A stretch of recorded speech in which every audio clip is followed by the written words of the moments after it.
Statement आए हैं कि हम युवाओं को प्राथमिकता देंगे, उसको लेकर के युवाओं में उत्साह बढ़ा है। और अब की जो महिलाएं हैं उनकी भी दावेदारी काफ़ी इस बार पिछले साल की तुलना, पिछले जो पार्षद के चुनाव हुए इस बार की तुलना में काफ़ी ज़्यादा देखी जा सकती है। परिवारवाद का बहुत अधिक महत्व देखने को मिला है और जो है पार्षद बनने के बाद जनसेवा की बजाय ठेकेदारी का काम ज़्यादा करते हैं कि आखिरकार कोरोना काल में जो उनका जो काम किया वो कहीं ना कहीं लोगों के प्रति उनकी सिंपैथी इस बात। नगर निगम चुनाव की पिच जो है वो अब सज चुकी है और उसके ऊपर T20 के खिलाड़ी भी जो है अपने कहीं ना कहीं गोटियां बिठाने में लगे हुए हैं। यानी कि T20 में इसलिए इसको कह रहा हूं क्योंकि समय कम है और चुनाव की डेट को भी एक्सटेंड कर दिया गया है। अब 11 सितंबर की बजाय 9 सितंबर को चुनाव होगा। ऐसे में जो चुनाव लड़ रहे हैं उन प्रत्याशियों के पास इतना समय नहीं होगा कि वो अपने वार्ड की फेरी निकाल सके या मतदाताओं से रूबरू हो सके। पार्टियों ने भी अपने पत्ते नहीं खोले हैं। हालांकि दोनों ही पार्टियों के ये दावे हैं कि वह रक्षाबंधन की देर रात तक टिकटों का वितरण कर देंगे, यानी कि नामों की घोषणा हो जाएगी। लेकिन लग ऐसा नहीं रहा है। आज से नामांकन प्रक्रिया भी शुरू हो चुकी है। हम इस पूरे नगर निगम चुनाव को लेकर के चर्चा करेंगे। इस समय हमारे साथ हमारे पत्रकार साथी हैं, वरिष्ठ पत्रकार और कुछ युवा पत्रकार हैं। उनसे हम चर्चा करेंगे और जानेंगे वास्तव में इस नगर निगम चुनाव को लेकर के किस प्रकार का उत्साह है या फिर ये केवल एक मात्र का हवा है। सबसे पहले हम बात करते हैं हमारे वरिष्ठ पत्रकार विमल छंगाड़ी से।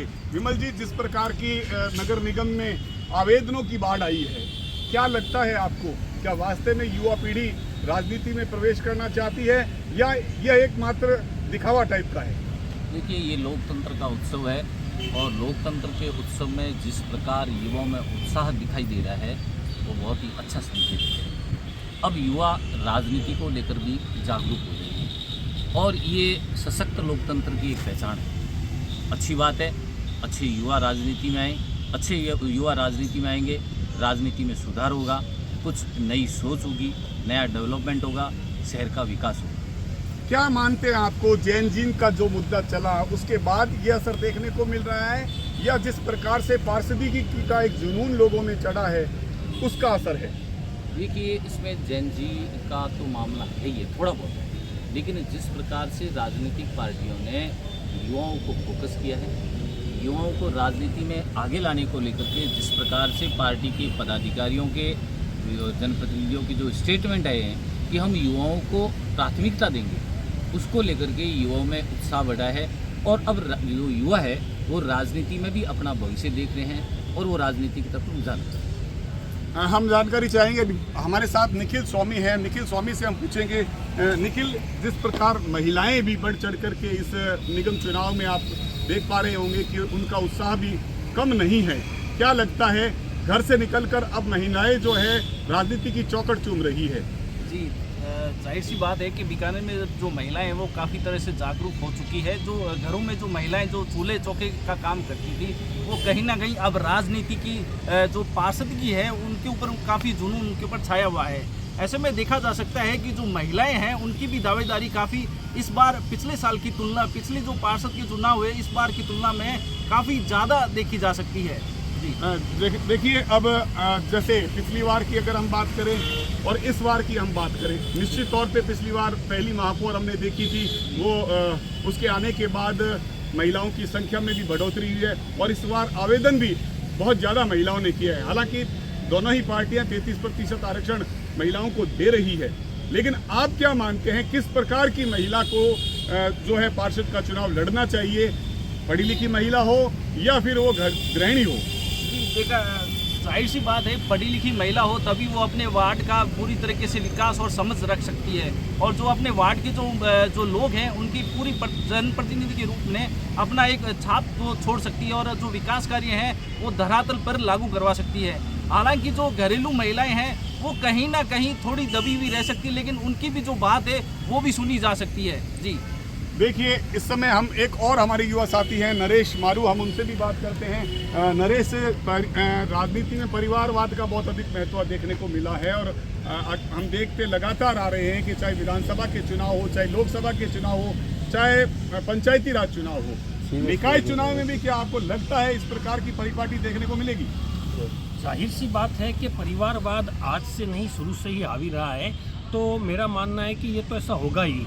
इसका एक कारण है कि ये मैं इसे गलत भी नहीं मानता, हालांकि लोकतंत्र के हिसाब से देखें तो ये सही नहीं है, लेकिन गलत इसलिए नहीं है कि जैसे एक मिठाई की दुकान वाला है जो मिठाई की दुकान संचालित करता है, तो वो ये चाहेगा कि भाई जब मैं इस धंधे को अच्छे से संभाल रहा हूँ तो मेरा बच्चा भी इसको संभाले।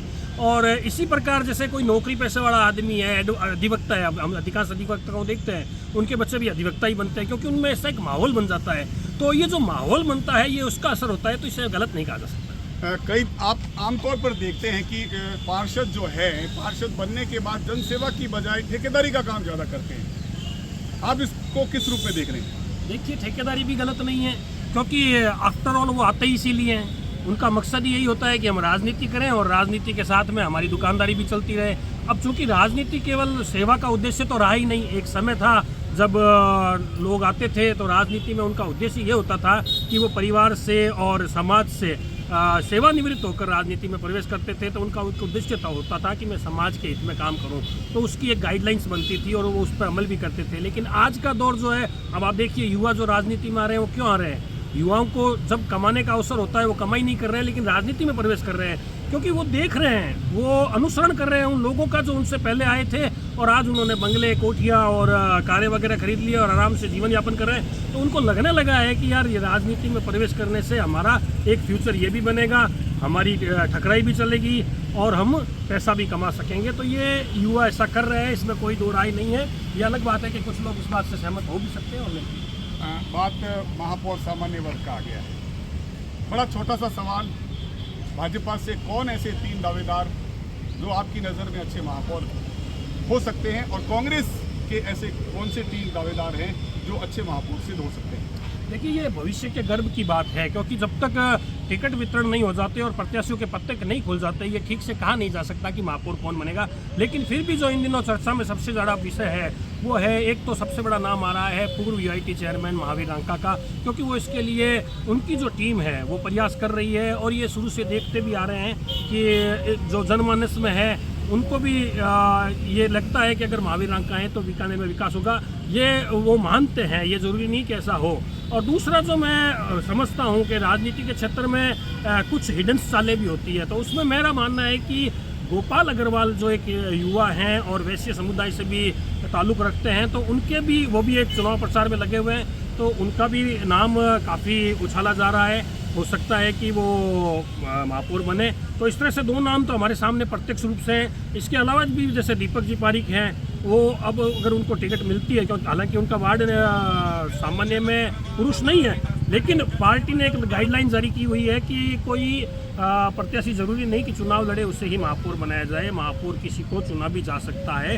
तो ऐसे में बीजेपी ये निर्णय सोच समझ कर लेगी और कांग्रेस भी कुछ ऐसा ही करेगी। हालांकि कांग्रेस में अभी तक महापौर के लिए एक भी फेस ऐसा सामने नहीं आया है। बावजूद ये कह सकते हैं कि जो भी पार्टी, अब ये पार्टी के हाथ में निर्णय ले गया है, न कि पार्षदों के हाथ में, क्योंकि अब तक जो पार्षद ये सोच रहे थे कि हम ही चुनेंगे या हमारा चुना हुआ पार्षद ही महापौर बनेगा, इसमें अब थोड़ा संदेह नजर आने लगा है। विमल जी, आप क्या मानते हैं? देखिए, ऐसा है कि इस पर अभी किसी नाम का खुलासा करना बहुत ही ज़्यादा जल्दबाजी होगी। वो इसलिए होगी कि जब नगर निगम के चुनाव होंगे, उसकी मतगणना होगी और मतगणना के बाद में जो पार्षद चुनकर आएंगे, उसके बाद में जो दोनों पार्टियां हैं या कोई और कोई पार्टी अगर आती है, उनकी जीत भी आते हैं, तो उनमें कितने पार्षद हैं, उनका समीकरण क्या बैठ रहा है, उस आधार पर ये तय होगा। तो यूँ माने कि निर्दलीय कहीं ना कहीं इस बार जो है सत्ता के गलियारों में बिल्कुल अगर हम अपनी अहमियत रखेंगे। बिल्कुल, पिछली बार के नगर निगम का जो बोर्ड था, उसमें जो महत्वपूर्ण भूमिका रही थी वो निर्दलीय पार्षदों की रही थी, और इस बार भी ऐसा ही लग रहा है कि जो बोर्ड का जो निर्माण होगा वो निर्दलीयों के बगैर संभव नहीं। आप आखिरी सवाल आपसे भी, महापौर दोनों पार्टियों की चर्चा में रखें तो कौन से 3 महापौर कांग्रेस के रह सकते हैं, कौन से 3 महापौर जो हैं भाजपा से आ सकते हैं? जी, अभी ये कहना जल्दबाजी होगा कि ये जो महापौर की जो आप बात करें वो अभी भी, क्योंकि जब तक टिकट वितरण पूरी तरीके से साफ नहीं होती ना तस्वीर, तब तक ये बहुत जल्दबाजी होगी। लेकिन अगर देखा जाए तो पिछली बार जैसे महापौर के रूप में देखा जा सकता है कि महिला थी, तो इस बार कहीं ना कहीं मेरे को लगता है कोई पुरुष इस बार सामने आएगा, और हो सकता है कहीं ना कहीं कोई युवा भी आ सकता है महापौर की रेस में शामिल हो सकता है। और वहीं अपन कांग्रेस की बात करें तो जहाँ तक नाम उछाला जा रहा है अल्पसंख्यक समुदाय से और वैश्य समुदाय दोनों से, वहाँ से एक नाम उछाले जा रहे हैं। जैसे देखा जा सकता है कि आने वाले दिनों में अब देख सकते हैं कि जब टिकट वितरण होगा उसके बाद यह समीकरण तय माना जाएगा कि कौन बनेगा महापौर। जी तो देखिए, हमने ये स्वस्थ चर्चा की, उसमें ये बहुत चीज़ें खुल करके सामने आई है, और वह ये चर्चा सामने आई है कि निश्चित तौर पे जो है महापौर सामान्य है, इसको लेकर के अभी गूंज भी बहुत है कि आखिर महापौर कौन होगा। सोशल मीडिया पे भी इस प्रकार की चर्चा है। इसमें एक चीज़ मैं ये ज़रूर कहना चाहूँगा कि पिछली बार है वो पूर्व विधानसभा क्षेत्र से महापौर चुनी गई थी, तो ये इस बार क्या है कि पश्चिम विधानसभा से महापौर होना चाहिए।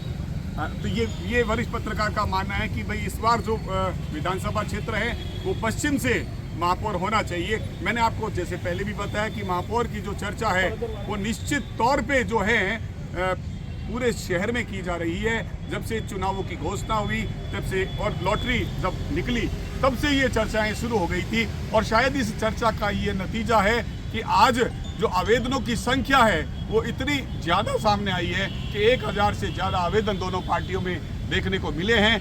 और निश्चित तौर पर जो मेरा आकलन है, मैं ये कह सकता हूँ कि महापौर के लिए भाजपा की तरफ से, जैसे हमारे साथी ने बताया कि महावीर राका और दीपक पारीक और गोपाल अग्रवाल के नाम अग्रणी रूप से लिए जा सकते हैं, उसी प्रकार मेरी जो आकलन में है उसमें महावीर राका तो फिट बैठते ही हैं, क्योंकि बीकानेर वासियों का जो कोरोना काल के दौरान उनका किया गया काम जो है, हमने लोगों से चर्चा की तो हमारे सामने ये बात आई कि आखिरकार कोरोना काल में जो उनका जो काम किया वो कहीं ना कहीं लोगों के प्रति उनकी सिंपैथी इस बात को लेकर के बनी हुई है। दूसरा नाम अगर हम बात करें तो राजपूत समाज से भी जो है वो टिकटों की मांग हुई। आप देखें कि जाट समाज ने अलग मांग की, पुष्करना समाज ने अलग मांग की, और आपके अग्रवाल समाज ने अलग मांग की है, और राजपूत समाज ने भी इस प्रकार की मांग की है कि कहीं ना कहीं उन्हें पूरा प्रतिनिधित्व तो मिलना चाहिए। तो मेरा आकलन ये है कि एक महापौर राजपूत समाज से भी कहीं ना कहीं विचारणीय पार्टी कर सकती है दोनों। अगर ब्राह्मण समाज की बात करें तो कांग्रेस पार्टी में बाबू जयशंकर जोशी जो हैं वो बड़े प्रबल दावेदार माने जा रहे हैं। हालांकि अब तक जो सूत्र हमारे बताते हैं कि वो चुनाव लड़ने के इच्छुक नहीं थे।